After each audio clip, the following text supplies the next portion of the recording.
ॐ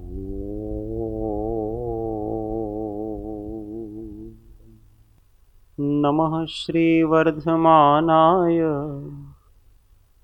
निर्धुतकलिलात्मने सालोकानां त्रिलोकानां यद्विद्यादर्पणायते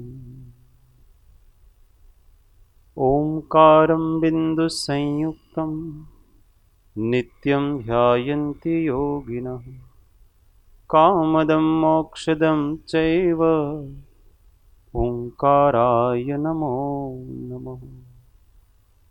अविरल शब्द घनोग प्रक्षालित भूत सकल मल कलंका मुनि भी रूपा सिद्ध तीर्था सरस्वती हर्तुनो दूरितान् अज्ञान तिमिरांधानां ज्ञानांजन शलाकया चक्षुरुन्मीलितं येन तस्मै श्री गुरुवे नमः। परात्पर गुरुवे नमः। परम्पराचार्य गुरुवे नमः। परम गुरुवे नमः। साक्षात् प्रत्यक्ष सद्गुरुवे नमो नमः।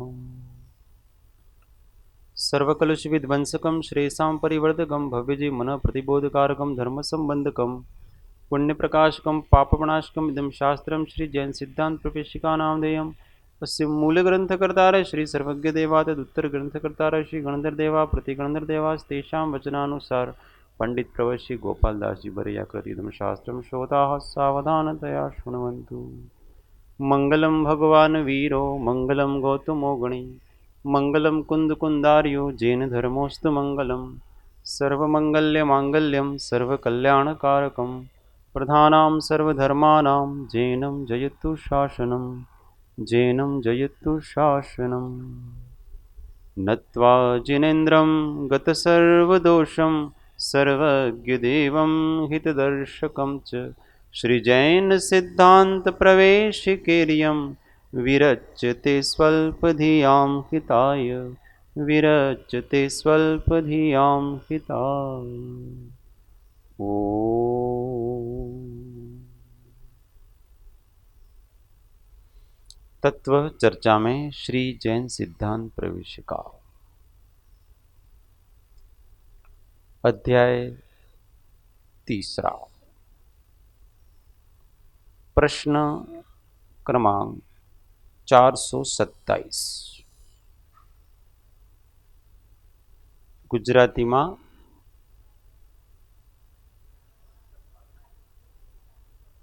गुजराती में 424 मार्गणा स्थान पूरे हो गए। अब आगे जन्म के बारे में बताएंगे कि जन्म क्या है, जन्म कितने प्रकार के होते हैं, जन्म कैसे कैसे होते हैं, योनियां वगैरह इन सब का वर्णन। जन्म किसे कहते हैं?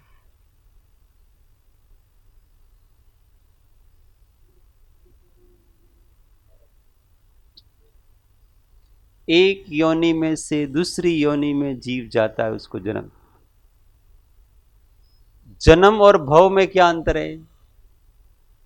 आकांक्षा दीदी बताएं। जन्म और भव,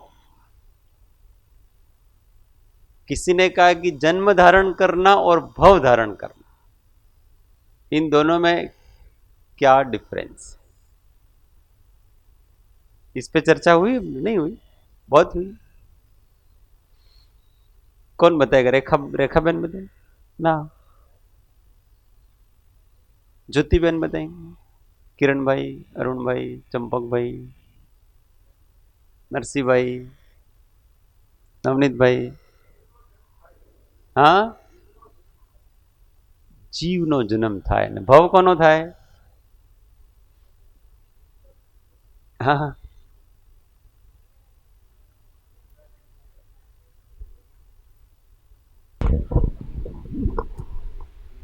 हाँ, नवनीत भाई बताएंगे।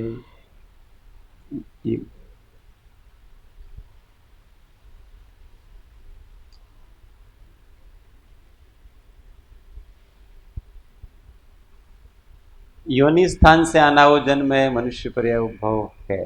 तो दूसरा तो ठीक बताया, पहला ठीक नहीं बताया।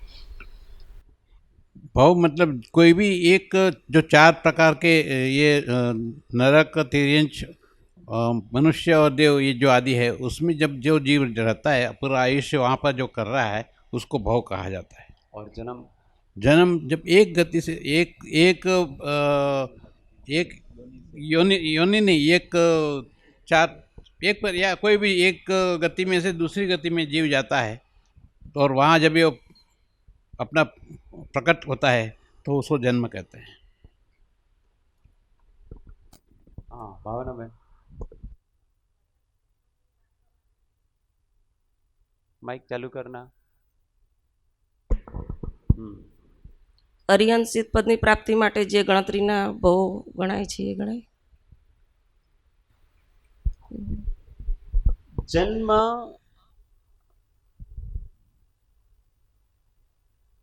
शरीर का होता है, भव जीव का होता है।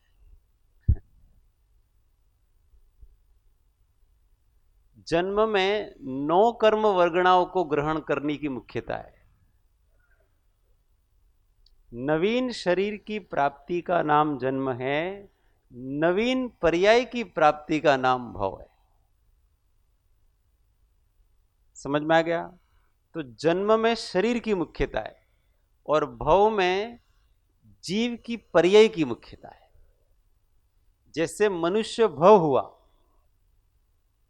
मनुष्य पर्याय की प्राप्ति मतलब मनुष्य भव हुआ, और जब हम मनुष्य जन्म ऐसा कहेंगे तो क्या बता, मनुष्य के योग्य जो शरीर है वो। तो इस मनुष्य शरीर का जन्म है और मनुष्य पर्याय का भव है। मनुष्य पर्याय है वो जीव रूप है, और ये शरीर है वो तो पुद्गल रूप है। भव हमेशा जीव का होता है और जन्म हमेशा शरीर का होता है। समझ में आ गया? इसलिए जीव का जन्म नहीं होता है। इसलिए कहते हैं कि मैं जन्म मरण से रहित हूं। जीव का जन्म नहीं होता है, जीव भव धारण करता है। हाँ, किसी भी नवीन पर्याय की प्राप्ति होने का नाम, नवीन पर्याय भी कौन सी?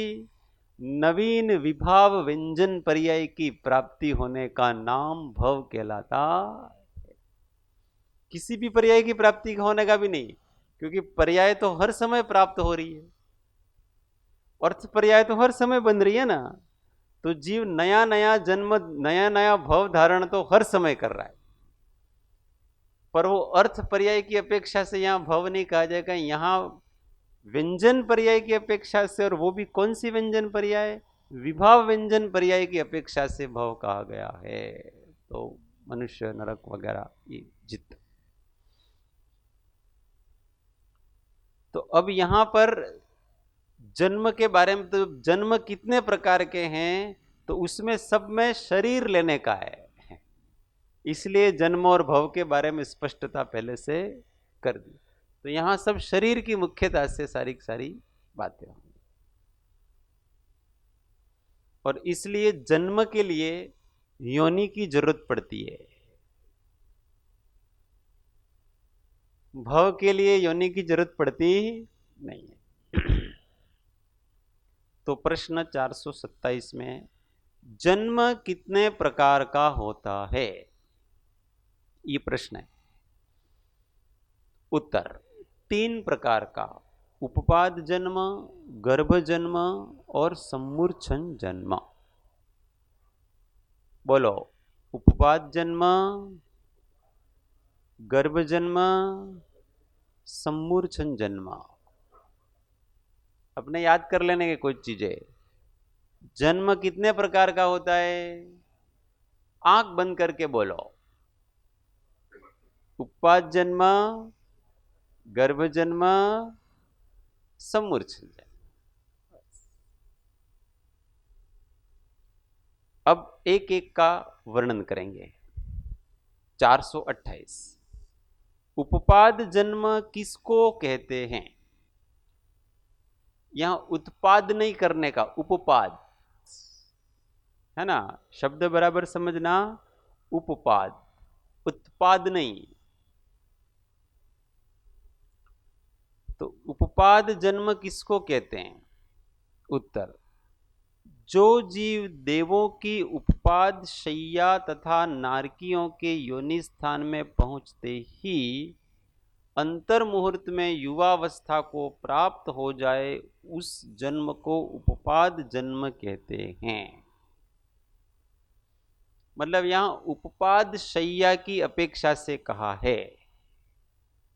तो ये उपपाद जन्म होता है तो देवलोक में ऐसी उपपाद शैयाएं बनी हुई होती हैं, सोने की नहीं, बिस्तर नहीं लगे वहां शैया का मतलब ऐसा नहीं समझना कि वहां बिस्तर लगे हुए हैं परंतु वहां इतने अच्छे कोमल स्थान बने हुए हैं। तो उस स्थान की नौकर्म वर्गणाएं को ग्रहण करके जीव शरीर बना लेता है।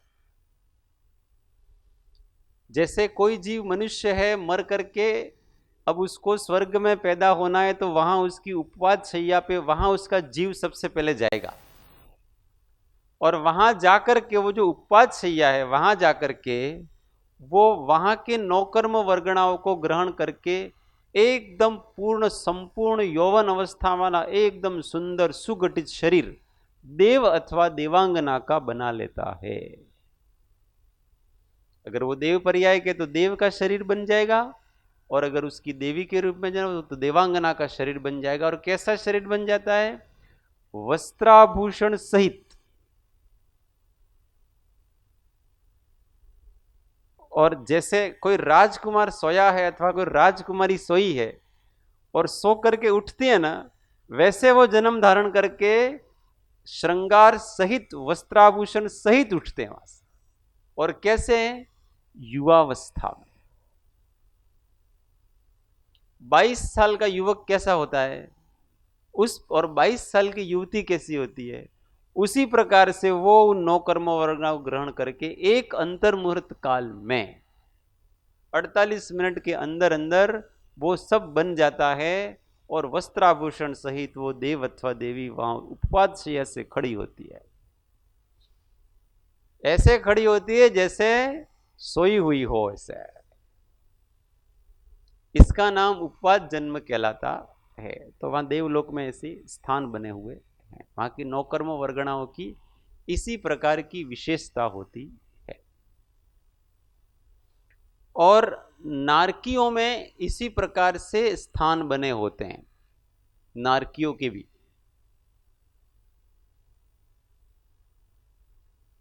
नारकी जिस नरक में जन्म लेते हैं, वो नरक जो होते हैं उस नरक में एकदम कुएं के जैसे, गुफा के जैसे होते हैं। उस गुफा में जो ऊपर वाला जो छत है, आप ऐसा समझो ना कि ये नरक का एक कोई नरक है तो ये गुफा जैसा है, तो ऊपर जो छत है ना, वो छत इनका योनि स्थान है। तो उस छत के ऊपर जीव जाता है सबसे पहले, और वहां छत में से ही वो 9 कर्म वर्गणाओं को ग्रहण कर लेता है। उस छतों का आकार कोई ऊंट के आकार का है, कोई सुअर के आकार का है, कोई बंदर के आकार का है, कोई भेड़िए के आकार का है, कि ऐसे आकार की वो छतें होती हैं। अंदर कोई मुंह फाड़े, कोई है ना, इस प्रकार के आकार की वो छत होती है। उस छत के 9 कर्म वर्गणाओं को ग्रहण करता है और नारकी का शरीर अंतर मुहूर्त में बन जाता है। और फिर वहां से पूर्ण शरीर जब बन गया, अब वहां पर क्या है कि वस्त्राभूषण नहीं होते हैं, क्योंकि नारकी जीवों को न वस्त्र मिलते हैं न आभूषण मिलते हैं। वहां देवलोक की तरह नहीं है, वो भी उनकी उपपाद शैया ही कहलाती है, उपपाद स्थान कहलाता है। वहां से वो पूरा, जब नारकी पूरा शरीर बना लेता है, फिर उसका सिर नीचे होता है और पैर ऊपर होते हैं, ऐसा वहां से नीचे गिरता है। और नीचे गिर करके फिर जैसे बॉल को आप नीचे गिराओ और वापस उछलती है ना, फुटबॉल अथवा वॉलीबॉल, ऐसे वो नारकी वापस ऊपर उछलता है और फिर वापस भटकता है, और फिर जैसे ही नीचे आता है वैसे ही अन्य जो नारकी वहां के होते हैं वो उसको घेर लेते हैं और उसको विविध विविध प्रकार से, क्योंकि नया शिकार आया है उनके लिए, अभी तक एक दूसरे का शिकार करते थे वो, अभी उनके लिए कोई नया शिकार आ गया। जंगल में कोई नया प्राणी आए तो बाकी सारे प्राणी उसके पीछे पड़ जाते हैं ना। जैसे कोई अपनी गली में नया कुत्ता आ गया तो सारे कुत्ते उसके पीछे पड़ जाते हैं। ऐसे इस नारकी के, वो बाकी के जितने नरक के सारे जीव है वो सब उसके पीछे पड़ते हैं।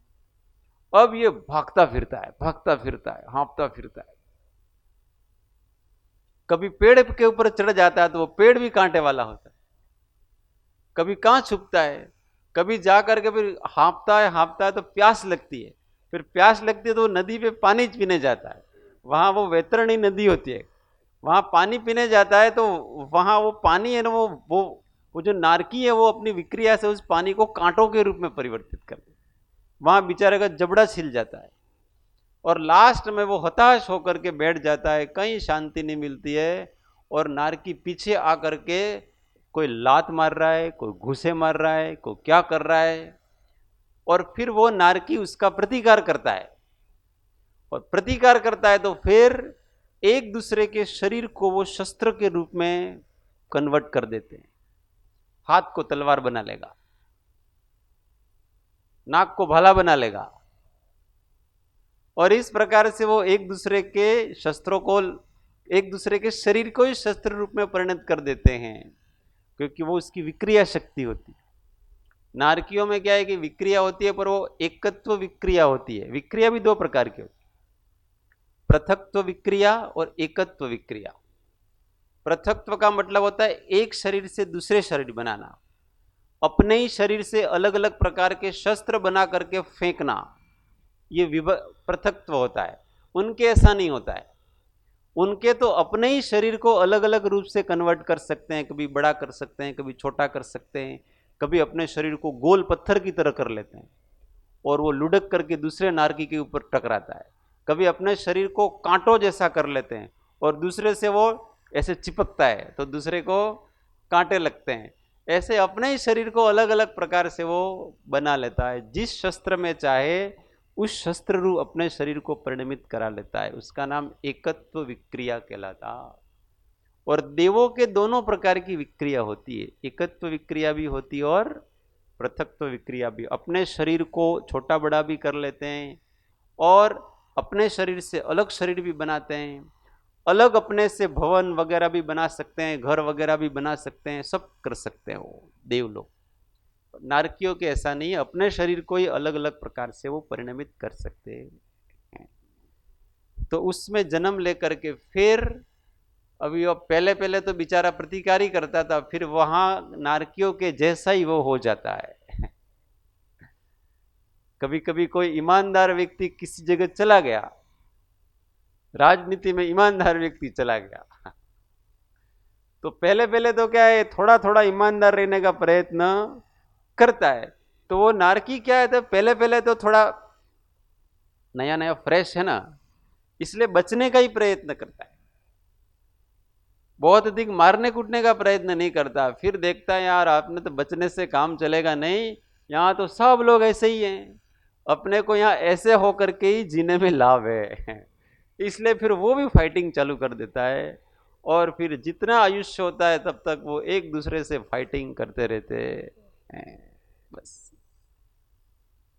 तो ये उपवाद जन्म कहलाता है जी।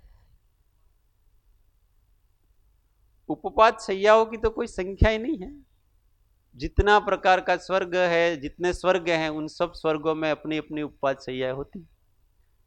देवांगनाओं की उपवाद शैयाएं होती हैं, वो वैमानिक देवों की पहले और दूसरे स्वर्ग में ही होती है, भवंतरिक के सबके अपने अपने जगह पर होती है। और ऊपर के जो स्वधर्म और ईशान स्वर्ग के ऊपर देवांगनाओं की उपवाद शैया नहीं होती है। ऊपर जितनी देवांगनाएं जो 16वें स्वर्ग तक पैदा होगी वो सभी पैदा तो वहीं पर होंगी, पहले स्वर्ग में अथवा दूसरे स्वर्ग में ही पैदा होगी। वहां से उस देव को पता पड़ जाता है कि मेरी नियोगिनी देवी पैदा हुई है, अवधि ज्ञान से उसको स्फुरणा हो जाती है। तो वो देव आकर के फिर उसको अपने स्थान पर अपने स्वर्ग में ले जाता है। देव ऊपर के स्वर्गों में, दूसरे से ऊपर के विमानों में देवियों की उत्पत्ति, जन्म नहीं होता है, रह सकती है वहां पर, फिर आजीवन फिर वो उस देव के साथ वहां ऊपर जा करके रहती है। ऐसी उनकी व्यवस्था। तो देवियों की अपनी नियत है, उपवास शैयाएं, परंतु जहां पहले और दूसरे स्वर्ग में देवियों की भी हैं और देवों की भी हैं, और उस स्वर्ग की जो देव देवियां हैं उनकी उपवास शैयाएं अलग हैं, और जो उस स्वर्ग में तो नहीं रहने वाली हैं परंतु ऊपर के स्वर्गों में उनका नियोग है, उनकी शैयाएं अलग हैं, वो वहां पर पैदा होती हैं और ऊपर के देव आकर के उनको ले जाते हैं। इस प्रकार से वहां की व्यवस्थाएं हैं। ये सभी प्रसूति ग्रह कहलाते हैं। क्या कहलाते हैं? उपाश्रय क्या है? प्रसूति ग्रह है वो सारे के सारे। परंतु वहां ऐसी कोई अशुचि नहीं होती है किंचित भी। क्यों? क्योंकि वो तो पुद्गलों को, शुद्ध पुद्गल होते हैं वो उपाध्याय के, देवों के, और नारकियों की उपाध्याय के एकदम अशुद्ध पुद्गल होते हैं। उसको बिल कहते हैं। क्या कहते हैं? और बिल का वो छत होता है वहां पर पहला। तो ये उपाद जन्म कहलाता है। इसके बारे में किसी कुछ प्रश्न पूछना है तो पूछ सकते हैं। हाँ, माइक। ये परमाधामी देव कौन से नरक में रहते हैं? परमाधामी देव हैं वो जो पहली पृथ्वी है। आपने प्रश्न किया कि परमाधामी देव कौन से नरक में रहते हैं, तो परमाधामी देव कहते किसको? पहले तो ये, तो परमाधामी देव हैं वो असुर कुमार जाति के देवों को परमाधामी कहते हैं। तो वो जो नरक की पहली पृथ्वी है रत्न प्रभा, उस रत्न प्रभा के 3 पार्ट हैं, खर भाग, पंख भाग और अबहुल भाग। तो सबसे ऊपर खर भाग है, बीच में पंख भाग है, और तीसरा सबसे नीचे वाला है वो अबहुल भाग है। तो उसमें जो पंख भाग है बीच वाला, वहां पर वो परमाधामी देव असुर कुमार देव रहते हैं। वहां पर उनके भवन बने। अब वहां से जस्ट नीचे नरक की भूमि है, तो वहां से वो आसानी से चले जाते हैं और वहां जाकर के उन नारकियों को विविध विविध प्रकार से परेशान करते रहते हैं। देव कहीं भी जा सकते हैं, नरकों में भी देव जा सकते हैं, ऊपर के देव भी नरकों में जा सकते हैं, परंतु वो नरकों में जाएंगे तो नरकों की जो तकलीफें हैं वो उनको नहीं होगी।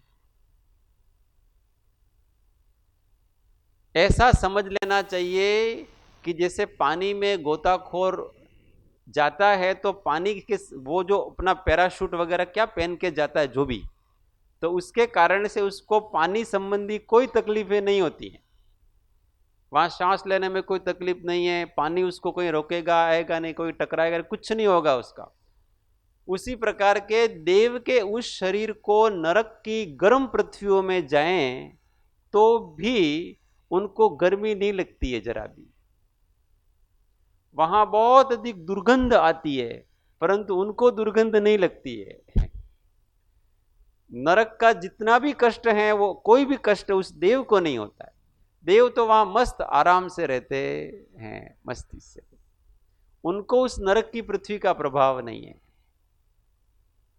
और नरक की पृथ्वी का प्रभाव हो तो उनके असाता का कर्म का उदीर्णा होनी चाहिए, परंतु देव को कभी भी असाता कर्म की उदीर्णा होती नहीं है। वो नरक में जाए तो भी आराम से, उसके आसपास ठंडी ठंडी हवाएं चलेंगी। शीतोष्ण वातावरण उस देव के आसपास रहेगा। ये भी एक आश्चर्य है कि नहीं? सब जगह यहां पर 45 डिग्री का टेम्परेचर, 46 डिग्री का टेम्परेचर है, और कोई व्यक्ति आए उसको केवल 18 डिग्री की फीलिंग हो। उसके आजू बाजू, उसके अंदर जो वैक्रिक शरीर है ना, उन वर्गणाओं में ही सब पहले से ऐसी फिट हैं। सारे के सारे उसके शरीर में ही ऐसी फिट हैं। जैसे आजकल वो ये मोतिया का ऑपरेशन करते हैं तो अंदर लेंस फिट कर देते हैं, बाहर कुछ करने की जरूरत नहीं। इसलिए चश्मे में नंबर की जरूरत नहीं है अब आपको, आपकी आंख में ही अब नंबर आ गए हैं, आंख में ही लगा देते हैं। उसी प्रकार से उनके शरीर में ही एयर कंडीशनर है, शरीर में ही एसी लगे हुए तो बाहर के वातावरण का कोई प्रभाव पड़ता नहीं है, परंतु उनके एसी की हवा उस नारकियों को नहीं मिलती है, उनके शरीर तक ही सीमित रहती है। ये सब व्यवस्थाएं हैं और ये सब कोई आश्चर्य की बातें नहीं है। अपन यहां भी ये सब उदाहरण देख सकते हैं। किसी के बहुत असाता का उदय चल रहा है और उसी समय उसी वातावरण में किसी के साता का उदय चल रहा है तो कोई कष्ट नहीं होता। और उसी अच्छे वातावरण में आप एयर कंडीशन में और किसी के असाता का उदय चल रहा है तो वहां उसको तकलीफ है। तो ये साता असाता के कारण से होता है ये सारी चीजें। बाहर के वातावरण के हिसाब से कुछ होता, वातावरण कितना भी खराब हो, अब देवों का है ही, नरक का वातावरण कितना भी खराब है पर साता का उदय है, इसलिए उसका कोई प्रभाव नहीं पड़ता। इसलिए बहिरंग निमित्त है वो सर्वथा उसका प्रभाव होता है ऐसा जरूरी नहीं है। अंतरंग निमित्त है वो ही मुख्य है। अगर आपके कर्म का उदय इस प्रकार से है तो आपको इस प्रकार से गर्मी सर्दी वगैरह ये सारी हो सकती है, नहीं तो बाहर तो कैसा भी निमित्त हो उससे कोई फर्क पड़ता, शीतलता का एहसास होता है।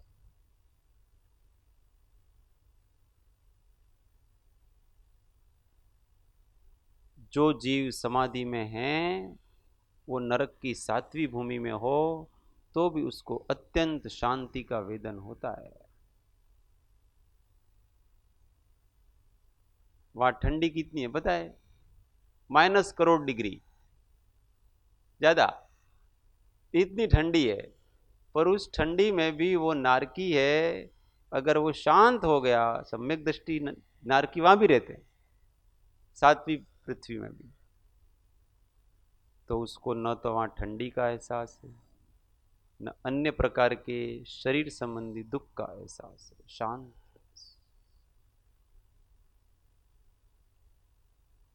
इसलिए परिस्थितियों के कारण से मैं दुखी हूं ये बात गलत।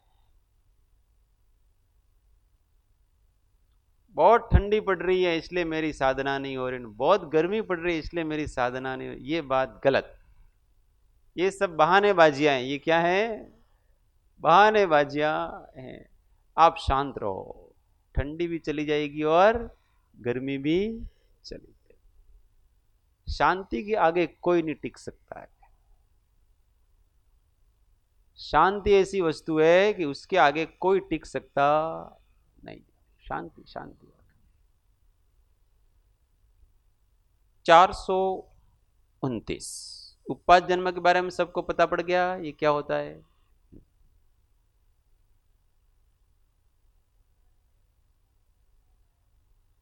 रत्न प्रभा पृथ्वी के 3 भाग कौन से बताए थे?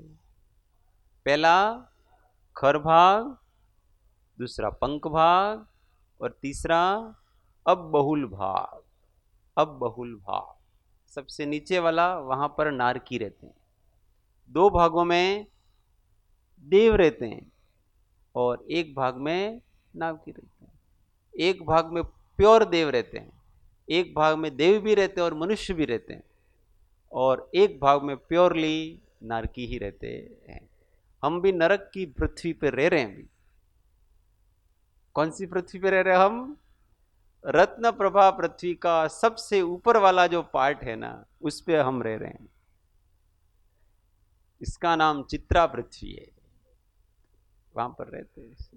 इसलिए नारकी जीवों का एहसान मानो कि वो अपने को रहने दे रहे हैं, उनकी जमीन है उनकी जमीन पे अपन रह रहे हैं, अधिकार तो उनका है और वो आते नहीं इधर।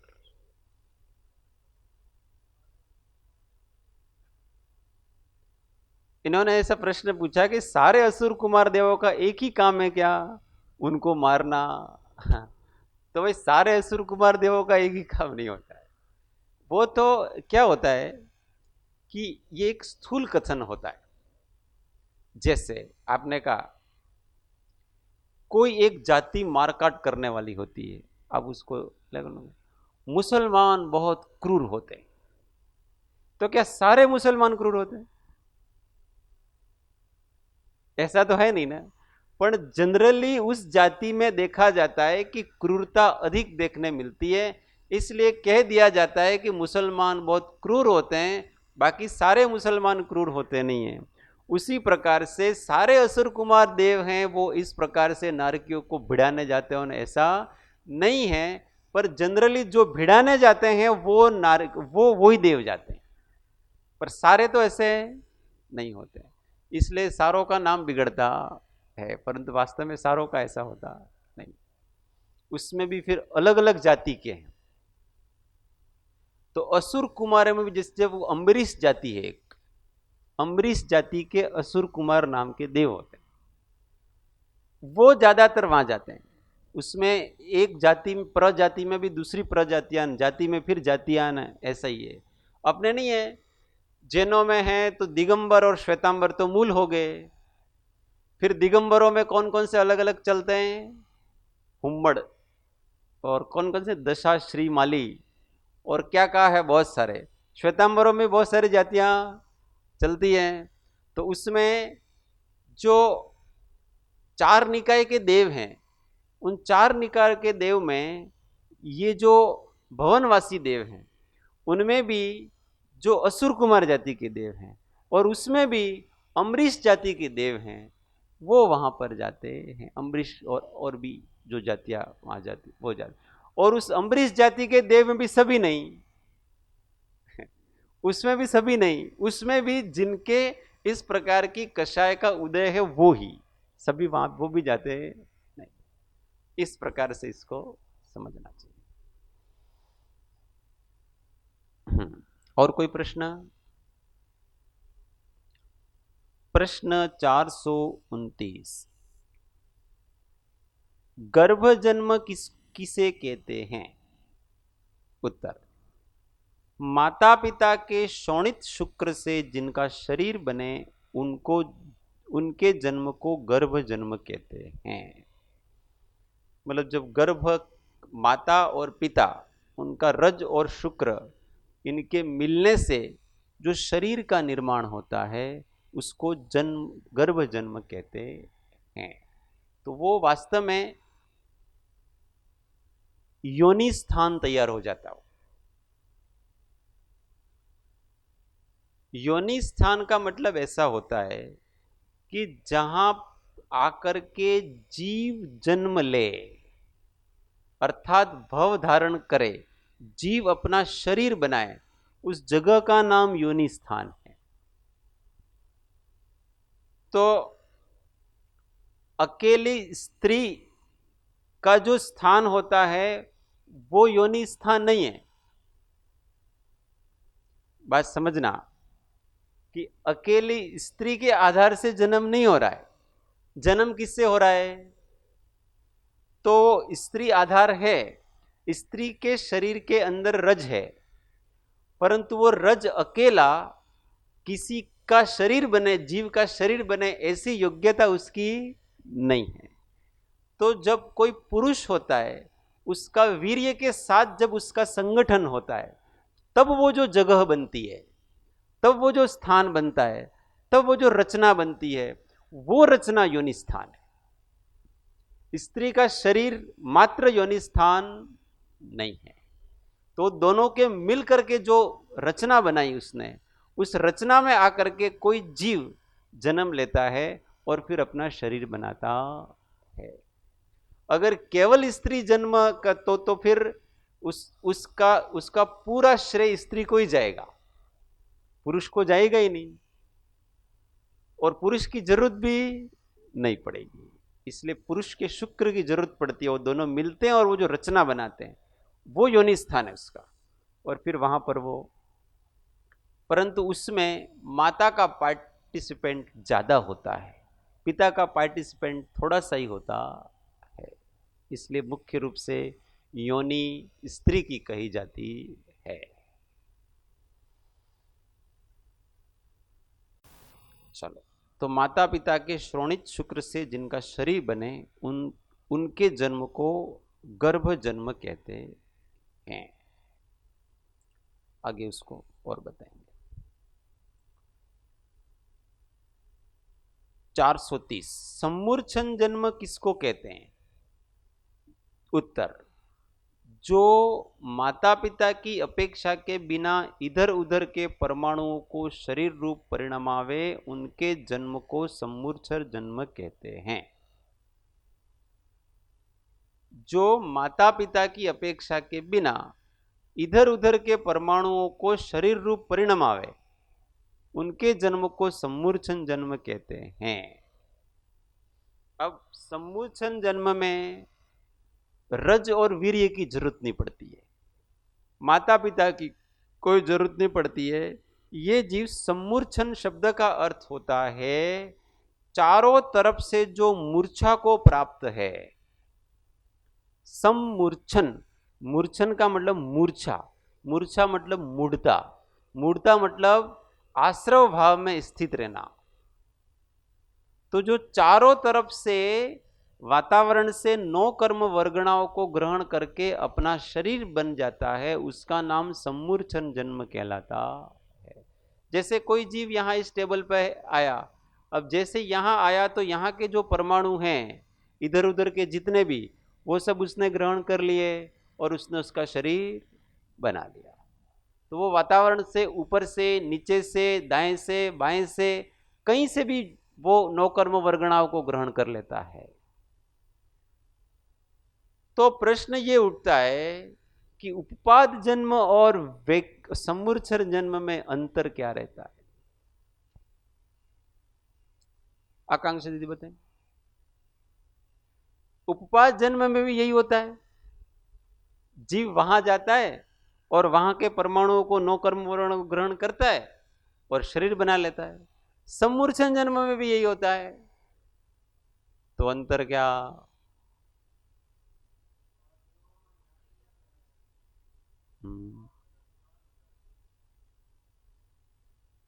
हाँ,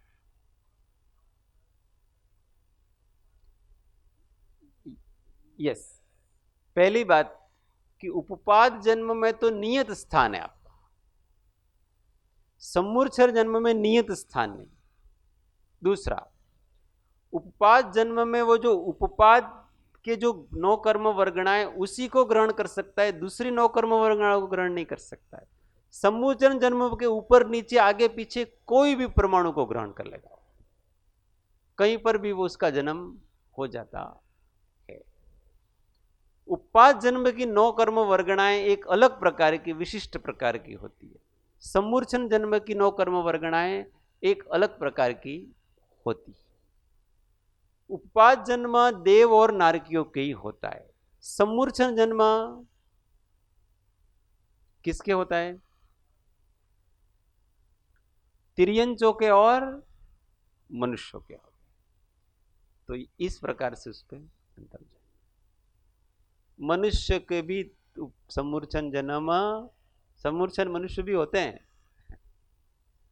पंचेंद्रिय मन वाले सम्मूर्छन जन्म भी होते, अरे सम्मूर्छन मनुष्य भी होते हैं, पर वो दिखते नहीं। एक इंद्रिय से लगा करके असंगनी पंचेंद्रिय तक सभी नियम से सम्मूर्छन जन्म वाले होते हैं। एक इंद्रिय से लगा करके असंगनी पंचेंद्रिय तक के जितने तिर्यंच हैं वो सभी नियम से सम्मूर्छन जन्म वाले होते हैं। आप उसमें कीड़ी ने मकोड़े ने भमरा ने वो जो लेना है वो सबको ले लेना।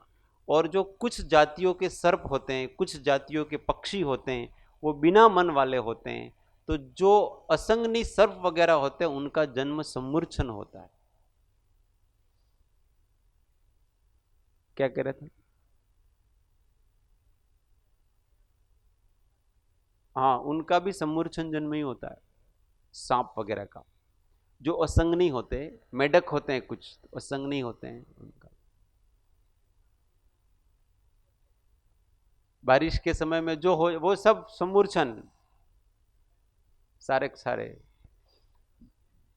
हाँ, मेढक भी जो असंगनी मेढक होते हैं ना, मेढक दो प्रकार के होते हैं, एक मन वाले होते हैं और एक मन रहित होते हैं। जो मन रहित होते हैं ना, उनका जन्म समूर्छन होता है।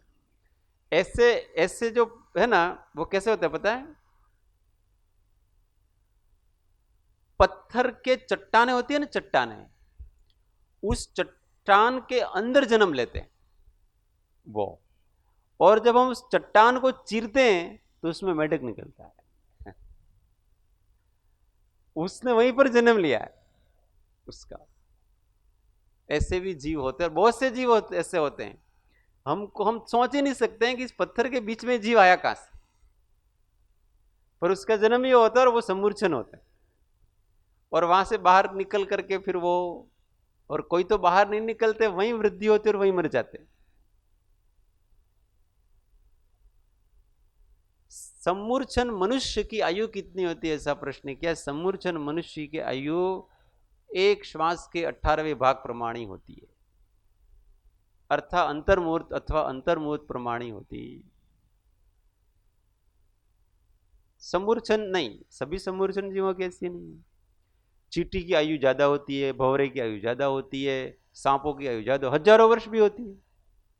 एकेंद्रीय समूर्छन है, हजारों साल जीते हैं, 10-10 हजार साल जीते हैं, ऐसी भी होती है। तो मनुष्य की आयु अंतर्मुहूर्त प्रमाण होती है। समूर्छन मनुष्य जो स्त्री और पुरुषों के जो गुप्तांग होते हैं, उन गुप्त अंगों में, जैसे जीभ में, स्त्री के कांख में और वगैरह वगैरह, जितने वहां पर जन्म लेते हैं। और ऐसे गंदे गंदे जो स्थान होते हैं ना, उस गंदे गंदे स्थानों में समूर्छन मनुष्य जन्म लेते। मलमूत्र में ऐसा आगम में आता है कि चक्रवर्ती की जो सेना होती है ना, उस सेना के जो मलमूत्र के त्याग करने का जो पाखाना होता है ना, उस पाखाना में समूर्छन मनुष्यों का जन्म होता है। अब ये तो भगवान ने देखा भाई, अपने इस मामले में कुछ कह सकते हैं। पुरुषों के भी लार वगैरह में समूर्छन जन्म होता है, मनुष्य होते हैं, पर वो अपने हिसाब से जीते हैं, अपने हिसाब से मरते हैं, अपन उसका कुछ नहीं कर सकते। बहुत अधिक इसकी चिंता करने की नहीं। अब कोई यूँ सो कि लार में जन्म लेते इसलिए तो मैं लार को बाहर ही निकालूँ अथवा क्या करूँ मैं, तो वो खाना ही छोड़ देते, भाई ऐसा नहीं है। वो उनके हिसाब से जन्म लेते हैं, उनके हिसाब से मरते हैं, उनकी हम कुछ कर सकते नहीं। हाँ, स्नान,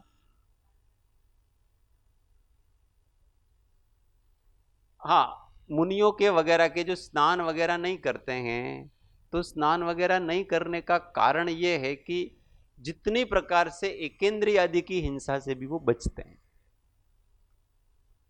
तो इसमें ये सारे जीव मरेंगे, उनका घात होगा। घात इसलिए होगा कि ये सब बादर शरीर वाले होते हैं, और बादर शरीर वाले होते हैं, उनका घात जरूर होता है। अब उनके भी लिमिटेशंस हैं। अब उनके लार में जो पैदा हुए उनको कैसे बचाएंगे मुनिराज? वो तो नहीं बचा सकते ना। परंतु उनके अब गुप्त अंगों में भी जन्म लेते हैं, तो गुप्त अंगों में भी वो पसीने के साथ जीते रहते हैं, मरते रहते हैं। मुख्य रूप से पानी का प्रयोग नहीं करने का तो ऐसा है कि शरीर के संस्कार ज्यादा नहीं करना, क्योंकि शरीर के संस्कार ज्यादा करने से क्या होता है, उसके प्रति राग बढ़ता है। तो शरीर के प्रति अनुराग नहीं बढ़े, इसलिए शरीर के संस्कार स्नान वगैरह करना नहीं। मुख्यतः वीतराग होने के लिए स्नान करोगे तो आपको पानी की व्यवस्था करनी पड़ेगी। फिर पानी की व्यवस्था करनी पड़ेगी तो आपको फिर ऐसे पानी का, तो अनछने पानी का उपयोग करेंगे नहीं। फिर उनको क्या, छान के पानी का उपयोग अथवा प्रासुक करना पड़ेगा। फिर उनको अपने पास छन्नी रखनी पड़ेगी, और प्रासुक करने के फिर उनको अग्नि जलानी पड़ेगी।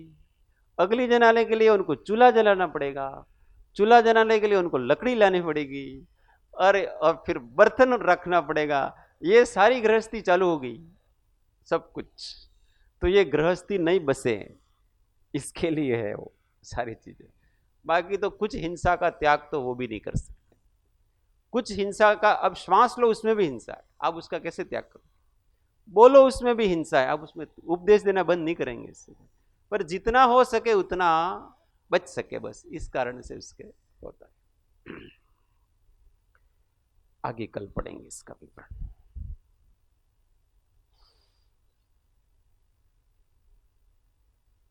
एक आत्मा को संभाल लिया, सब संभल जाता है। बहुत चिंताएं दूसरी नहीं करनी है, अपने को केवल शांत रहना है, संभाव में रहना है बस। और बाहर से अपने गमनागमन से और वचन से किसी को कोई कष्ट नहीं पहुंचे, इतनी सामान्य जागृति रखनी है। बाकी मुख्य जागृति अपने अभ्यंतर जागृति रखनी है।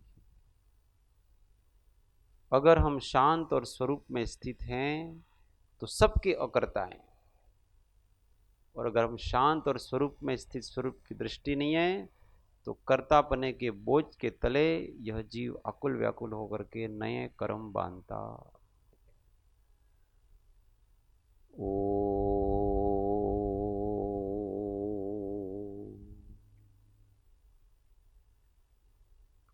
सुखधाम अनंत सुसंत चहि, दिन रात्र रहे ध्यान मही। पर शांति अनंत सुधामय जे, प्रणमो पद तेवर ते जयते। ओ प्रणमो पद तेवर ते जयते। सद्गुरु देव परम कृपाणु देव की जय। त्रिलोकनाथ की जय। सब संतन की जय। ओ 1 मिनट मौन, आत्म अनुसंधान। ओम शांति शांति शांति। जय जिनेन्द्र।